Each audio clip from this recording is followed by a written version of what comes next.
Israel and the United States launched a joint campaign, Operation Lion's Roar. The objective of the operation is to put an end to the threat from the Ayatollah regime in Iran.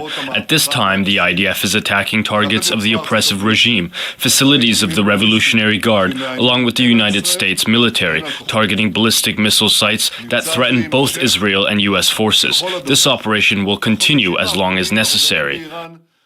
In recent months, the tyrants in Iran have been plotting to rebuild their nuclear and missile capabilities and to bury them underground, where we won't be able to strike them. If we don't stop them now, they will become invulnerable. To that end, the representatives in negotiations are trying to buy time, attempting to buy time in fruitless and deceitful negotiations with our American friends. Whoever lays down their weapons, including among the regime forces, will ensure their safety and secure their future. The Iranian people in all their diversity, Persians, Kurds, Azeris, Baluch, Abkhazians, and all other citizens of this wonderful nation, this is your opportunity to establish a new and free Iran. Take your destiny into your own hands. I shall now make a statement in my capacity as a representative of the United Kingdom. I thank the Secretary-General for his briefing. Colleagues, this is a fragile moment for the Middle East. The United Kingdom played no role in the strikes against Iran. But we are under no illusion about the nature of the Iranian regime.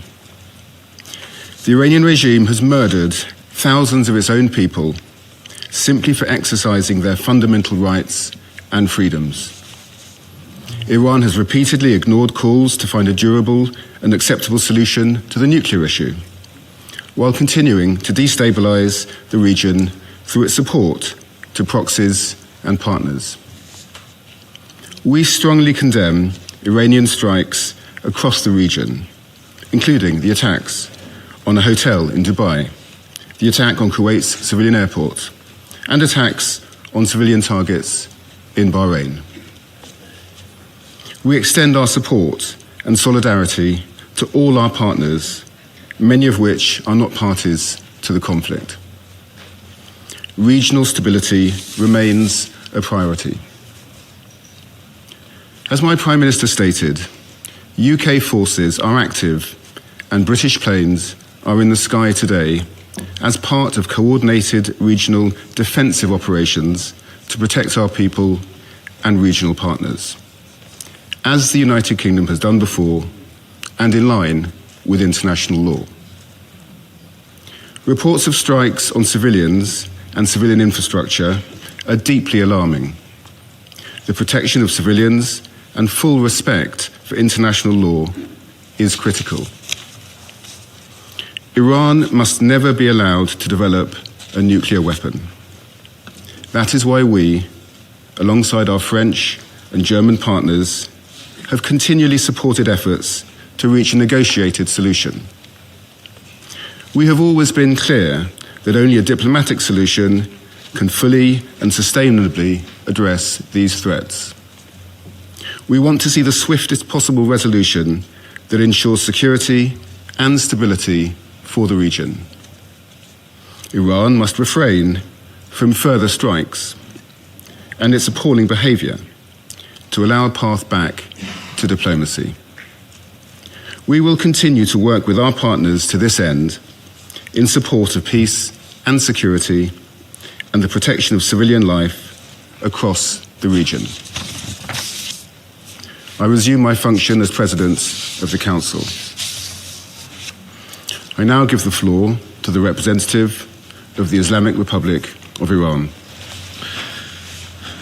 In the name of God, the compassionate and merciful, we appreciate the Secretary General for his briefing and his contribution to this meeting. We express our sincere appreciation to the Russian Federation and China for supporting the convening of this emergency meeting of the Security Council to address the manifest aggression committed by the United States and Israeli regime. I also thank those Council members, in particular China, Pakistan, and the Russian Federation, who have today taken principled position in condemnation this unlawful act. And it is regrettable that Some members of this body, in a blatant double standard, disregarded the flagrant act of aggression committed by the US and Israel on Iran and condemned Iran for using its inherent right to self-defense under the UN Charter. Mr. President, this morning the United States regime jointly and in coordination with the Israeli regime initiated an unprovoked and premeditated aggression against the Islamic Republic of Iran for the second time in the recent months, while deliberately attacking civilian populated areas in multiple large cities of Iran where millions of people reside. As a result of this brutal armed attack, hundreds of civilians have been killed and injured. The aggression and atrocious crime of the United States regime and the Israeli regime and the deliberate and persistent targeting of civilian infrastructure are going. In addition to the numerous civilian residential buildings, the aggressors have also targeted a school in the city of Minab, Hormozgan province, killing more than 100 children. The number of innocent civilians continues to rise. This is not only an act of aggression, it is a war crime and a crime against humanity. Yet today, once again, the representative of the United States, through a regrettable pattern, has attempted to distort facts and rely on misinformation to justify the blatant aggression of the United States and Israel against my country. The facts, however, are unequivocal. The justification advanced by the representative of the United States today are illegal and entirely devoid of legal foundation. The baseless allegation invoked to defend this unlawful use of force have no standing under international law. The invocation of preemptive attack claims of imminent threats or other substantiated political claims cannot legitimize aggression. Such claims are unfounded legally, morally, and politically, and they contradicted the clear principles of the Charter of the United Nations. I also categorically reject the assertion made by the representative of France, the United Kingdom, and certain other Western members regarding Iran's peaceful nuclear program. These claims lack a factual and legal basis. Mr. President, distinguished colleagues, the President of the United States and the Prime Minister of the Israeli regime have openly claimed responsibility for this act of aggression and have explicitly articulated regime change as their objective, an unmistakable admission of their intent to violate Iran's sovereignty and territorial integrity. The President of the United States has falsely described this aggression as necessary to neutralize an imminent threat to the American people. This is nothing more than a deliberate attempt to mislead the international community and the U.S. public opinion and manufacture consent for unlawful war. Similarly, the representative of the United States has cynically sought to mislead this Council, yet history provides ample documentation that the foreign policy of the United States has repeatedly relied on unlawful force, covert intervention, and political manipulation to alter the governments of other member states. This record is well established. The reality is clear and undeniable. What is taking place today against my country by the United States and the terrorist regime of Israel is a blatant act of aggression, a full-fledged violation of international law. No justification, no accusation, no narrative of disinformation can legitimize or excuse this manifest crime and aggression.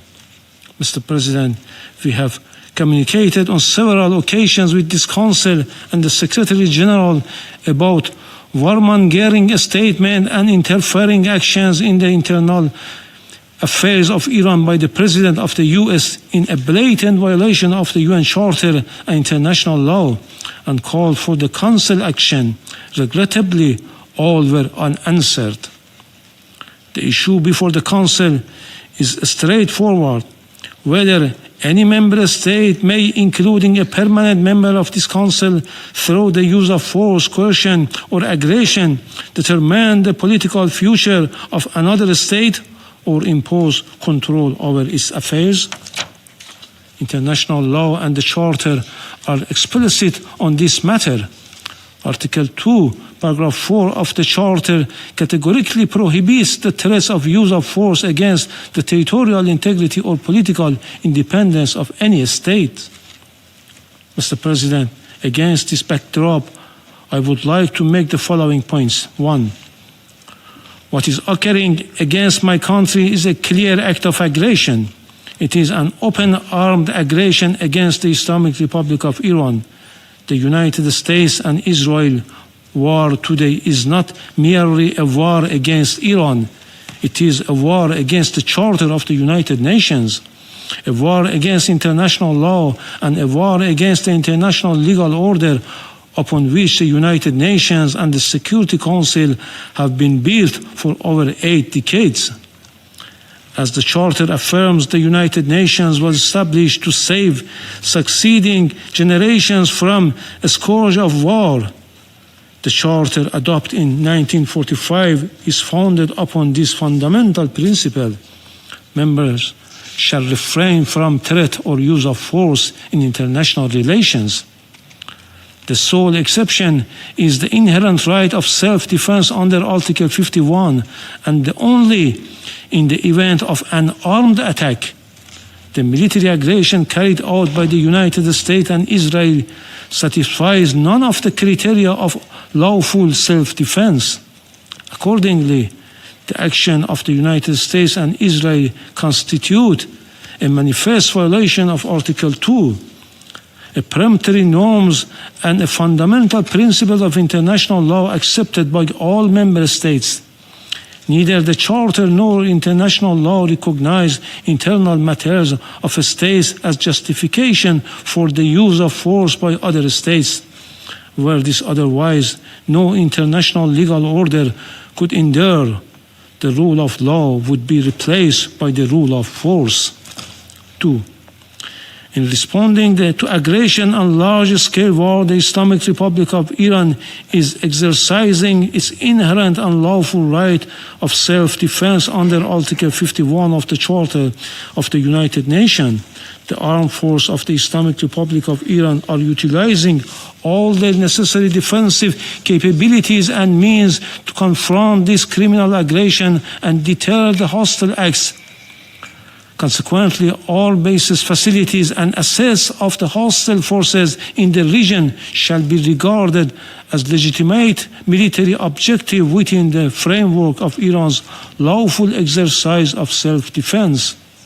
Iran will continue to exercise its right of self-defense decisively and without hesitation until the aggression ceases in full and unequivocal terms.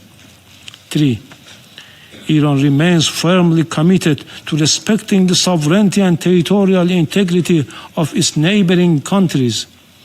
Under no circumstances will we target the sovereignty, people, or interests of our neighboring countries in the Persian Gulf.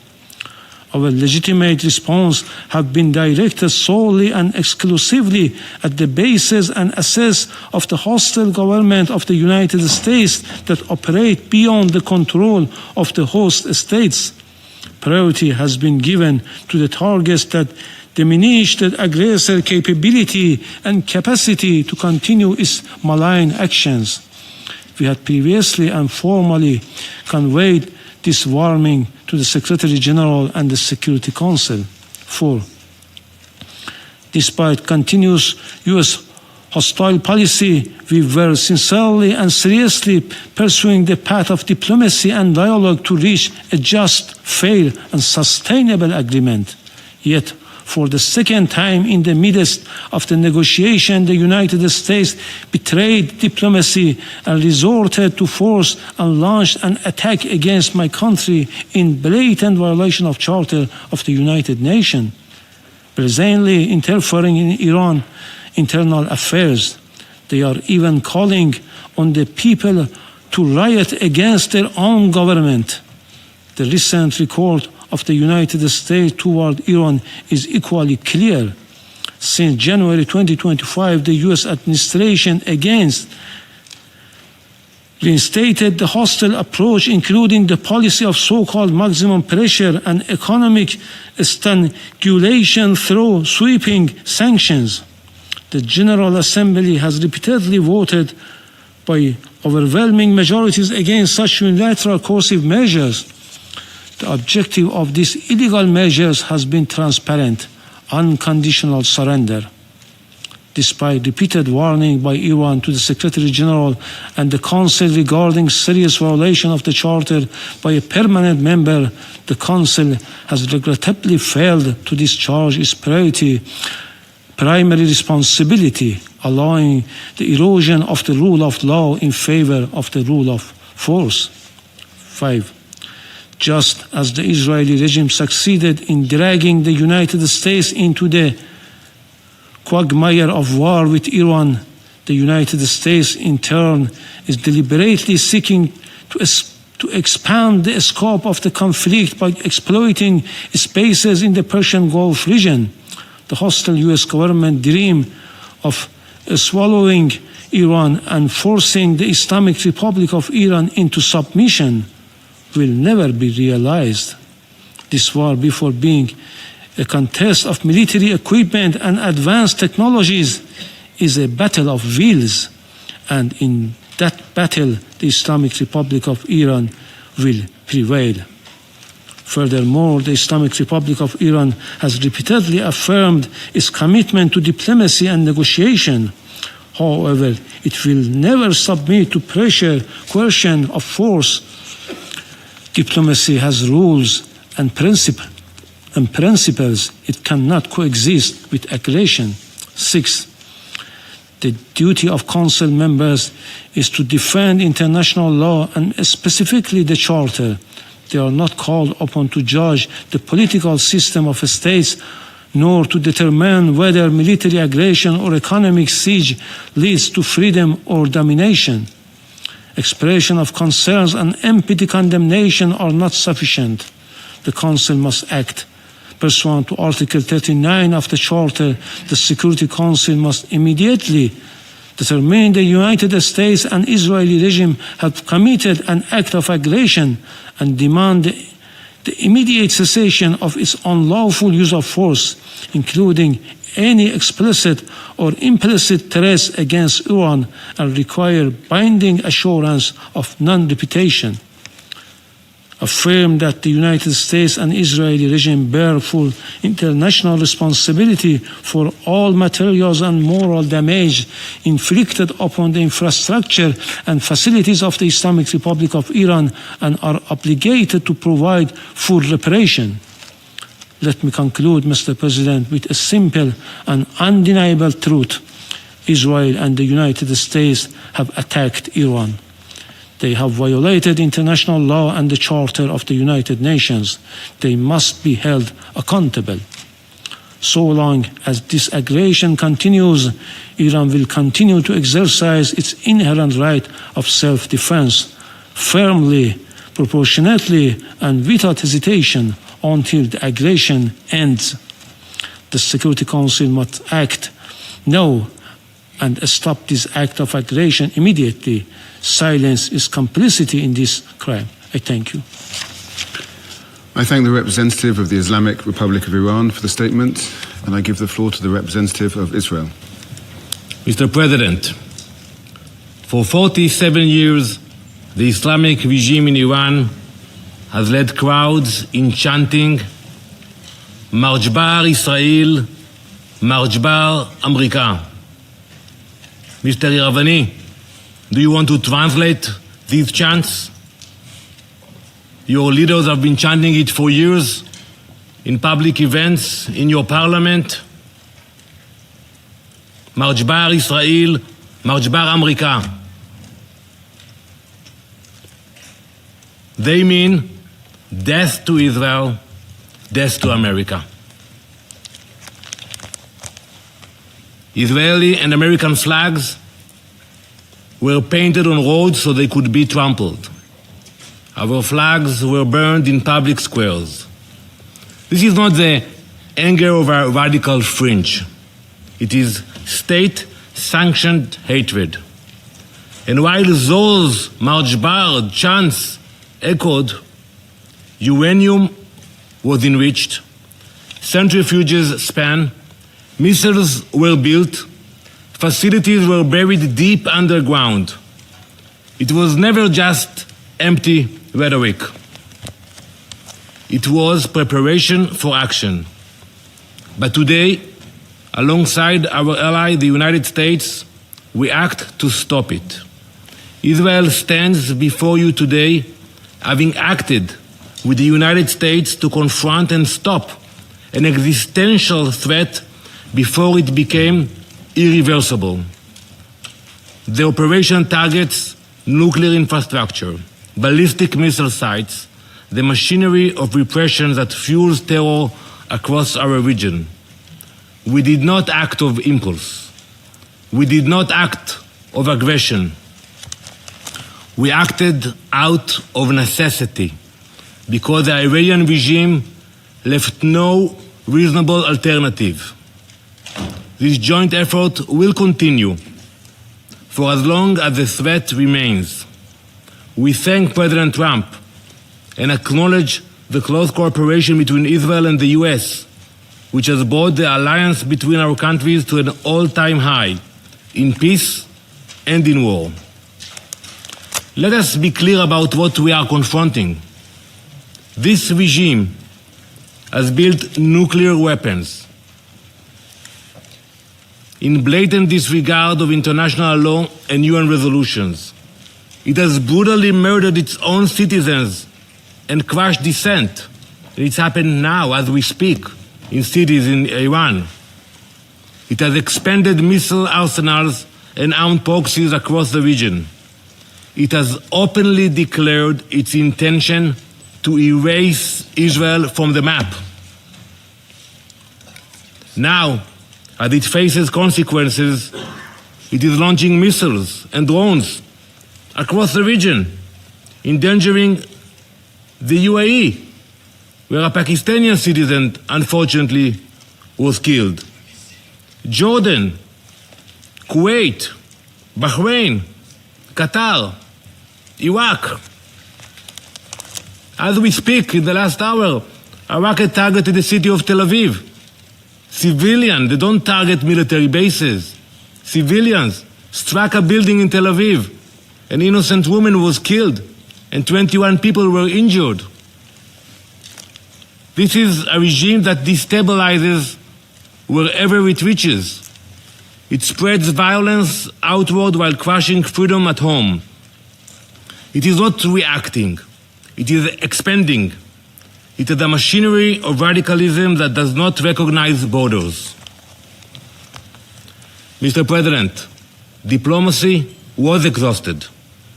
Iran was required to stop enriching uranium, stop heavy water projects, stop developing nuclear-capable missiles, and allow full inspections. Iran did none of it. Instead, it fortified its nuclear facilities so we cannot get to them, accelerated missile production, and continued to fund terror. Since the last operation in the summer, they spent billions on the proxies. The resolutions were clear. The strategy was just as clear. Delay, delay, delay. But we will not be played. And it's simple what they were planning. They were building the means to corner us, to force an irreversible reality with our backs against the wall. That is not a future Israel will accept. No responsible nation should.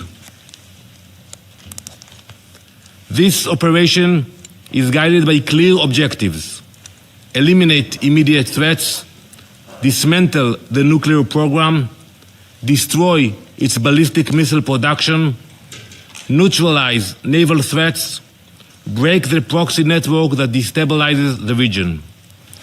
The operation was carried out in order to protect the people of Israel within the framework of the ongoing armed conflict between Israel and Iran, in line with the UN Charter and in accordance with international law. Our forces stand ready to stop extremism armed with nuclear weapons. To the soldiers of the IDF, our boys and girls, my son, my daughter, we salute you. You stand like lions defending our people. An entire nation stands behind you. We have heard the condemnation from few member states, from the Secretary General, but we all know that escalation did not begin today. It began when Iran armed proxies and exported terror, expanded missiles and drones, advanced its nuclear program in violation of its commitments, turned on its own people, beating, imprisoning, executing. Where was the outrage of the UN? Where were the consequences? Now, Israel acts to prevent an irreversible threat, and the condemnation is immediate. This is the definition of hypocrisy. Some call this aggression. We call it necessity. We call it survival. Mr. President, history has taught us never to ignore those who openly call for our destruction. When a regime says it will destroy Israel, when it chants death to Israel, when it promises to wipe Haifa and Tel Aviv off the map, we believe it. We genuinely believe it when we see those hundreds of ballistic missiles that they are launching to Israel. We believe the threats. We do not ignore them. We do not gamble with our survival. We act. Now let me address the brave people of Iran. You are not our enemies. This operation is not directed at you. It is directed at a regime that has silenced you, imprisoned you, and invested in missiles and uranium while your economy suffers. You deserve better. It is this regime, the Basij, the Revolutionary Guard, who have dragged your country into isolation. The world does not fear a free Iran. It fears a radical regime armed with nuclear weapons and driven by extremism. Your future should not be defined by those who chant for death. As President Trump has said, the Iranian people deserve dignity, security, and the chance to shape their own destiny. We are thinking about you. You are seen. You are not alone. The future of Iran belongs to its people. We stand with you. Mr. President, this week, Jewish families all around the world celebrate Purim. Many Israelis will do so now in a bomb shelter. The story of Purim happened more than 2,500 years ago, in the same place. In ancient Persia, an evil minister by the name of Haman sought to wipe out the Jewish people. And it began with words, with chants. It became a decree. It could have become a genocide. But Queen Esther refused to remain silent. She stepped forward. She spoke up. She acted before it was too late.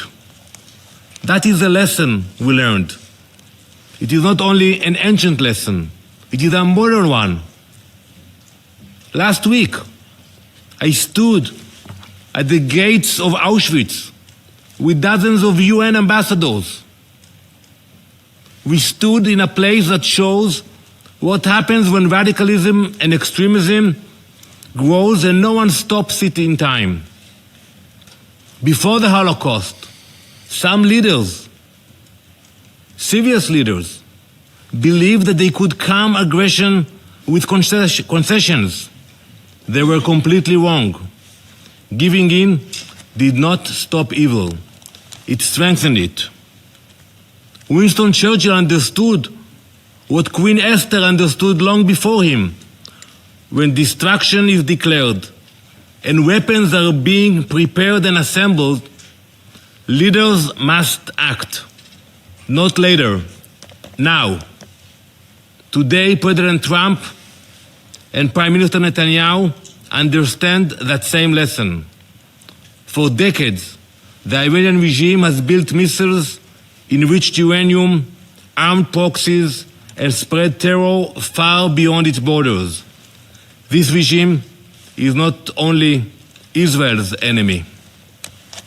It is an enemy of stability, an enemy of every peace-loving nation.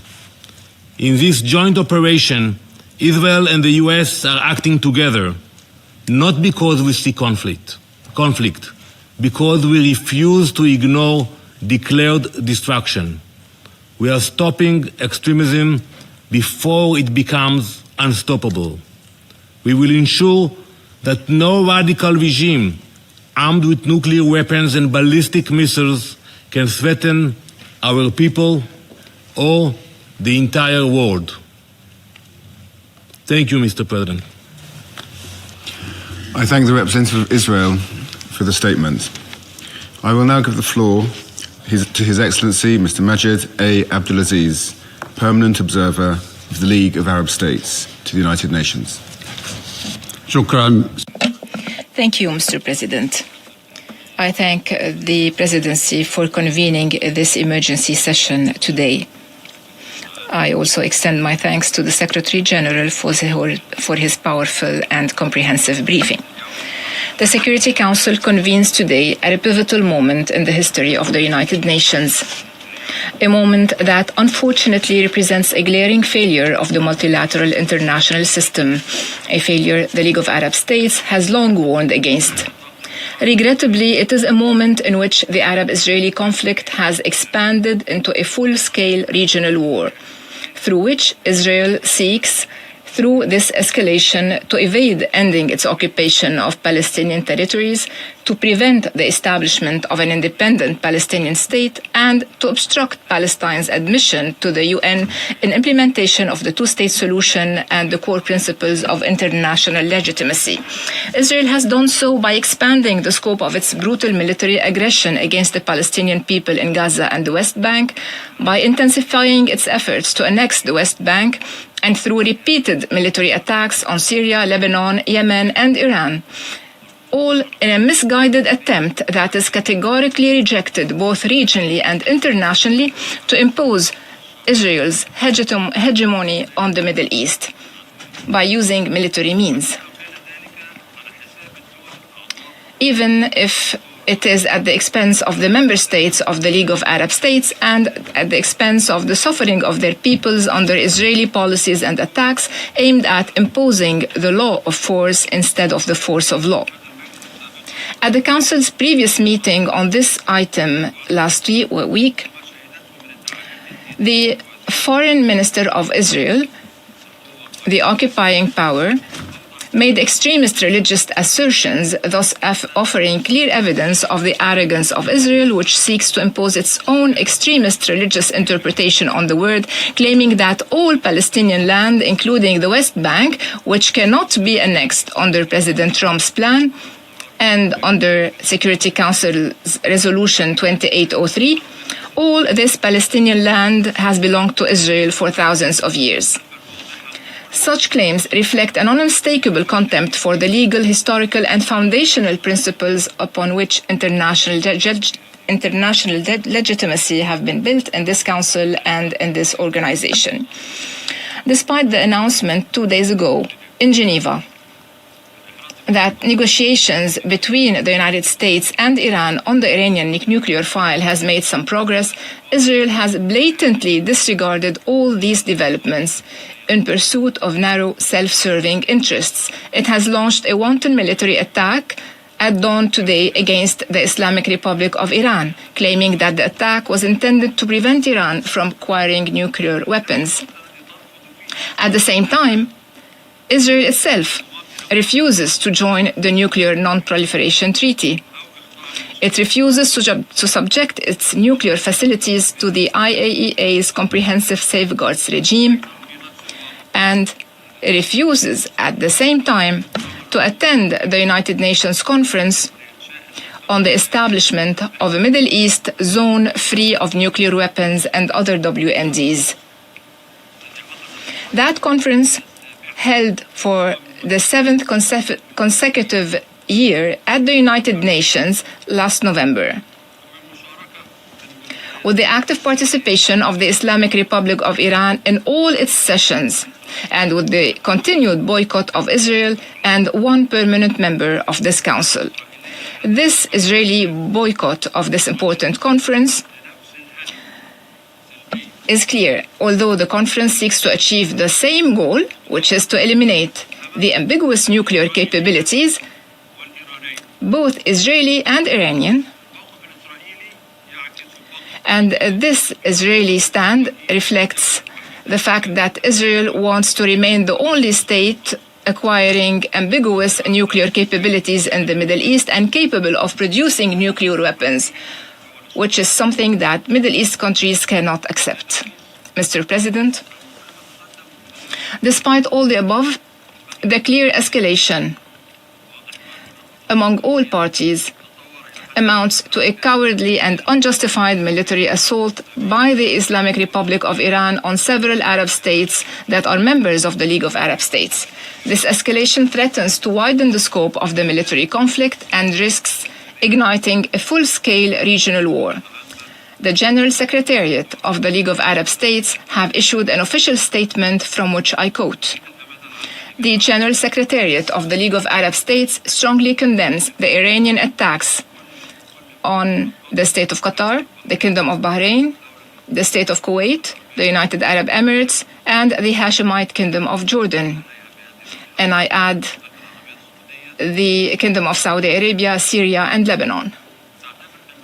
These missile attacks constitute a blatant violation of the sovereignty of states that advocate for peace and have worked to advance stability and did not participate in the war. The General Secretariat expresses full solidarity with these Arab states in confronting these attacks and affirms its support for any measures they take to defend themselves and to protect their populations.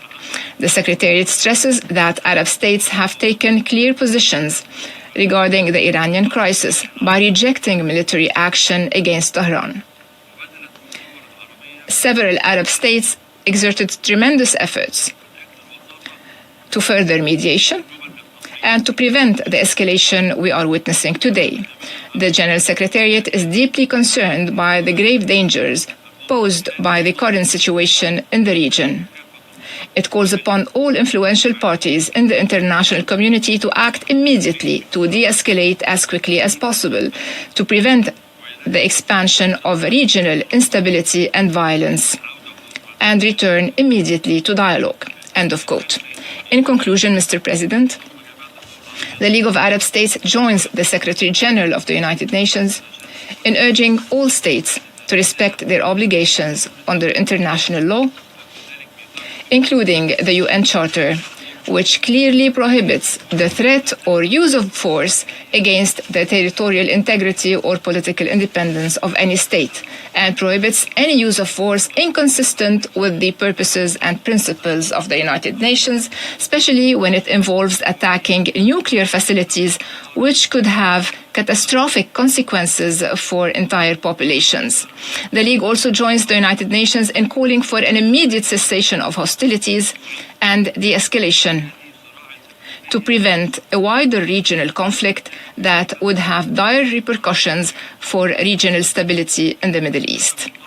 From this standpoint, the League of Arab States urges the Security Council, particularly with the United States assuming the Council's presidency beginning tomorrow, to lead the collective security regime, to immediately halt military operations, and to return to negotiations on all tracks, inspired by the positive momentum generated by last week's Board of Peace meeting and by the role of President Trump in advancing global peace, and in full respect for the established mechanisms of the multilateral international system, far from any geopolitical confrontations that will only prevent us from achieving global peace. Thank you, President. I thank His Excellency Mr. Abdulaziz for the statement. The representative of the United States has asked for the floor to make a further statement. Yeah, thank you, Mr. President. I wish to exercise my right of reply to the so-called representative of the Iranian regime. The United States strongly rejects this ridiculous and frankly farcical assertion that U.S. actions are inconsistent with international law. For 47 years, the Iranian regime has chanted, quote, "Death to America," at every turn, at every opening of its parliament. It has sought to eradicate the state of Israel. It has waged an unending campaign of bloodshed and mass murder. It is responsible for a series of unprovoked armed attacks targeting the United States and Israel, violations of the UN Charter, and threats to international peace and security across the Middle East. It has even attempted to assassinate the U.S. president. President Trump. It has done so not only directly, but through its proxies, seeking to hide and mask its bad actions while publicly claiming to be a victim. Iran's menacing activities directly endanger the United States, our troops, our bases overseas, our partners, our allies around the world. The United States has made every effort to negotiate a peaceful resolution of this conflict with Iran. But Iran has failed to take that opportunity. So in close coordination with the government of Israel, the United States has taken lawful actions to address these threats in line with Article 51 of the Charter of the United Nations. And Mr. President, I'll just say on a final note, you know who is not complaining tonight? You know who is not citing the vagaries of international law? You know who is celebrating in the streets around the world? The Iranian people. Mr. President, maybe, perhaps just maybe, they will finally be free. I thank you. I thank the representative of the United States for the statement. The representative of Bahrain has also asked for the floor to make a further statement. I give them the floor. شكرا سيد الرئيس وعضو. Thank you, Mr. President. I apologize for taking the floor once again. I would like to reread a paragraph from the statement of the GCC countries, Jordan and Syria. Accurately, it is as follows, and I quote, "As we have pointed out in the letter addressed to you today, a number of Iranian missile attacks have targeted today the UAE, the Kingdom of Saudi Arabia, the State of Qatar, the State of Kuwait, and my country, the Kingdom of Bahrain, and the Hashemite Kingdom of Jordan, and the Syrian Arab Republic in a flagrant violation of the sovereignty and territorial integrity of these countries." I thank you.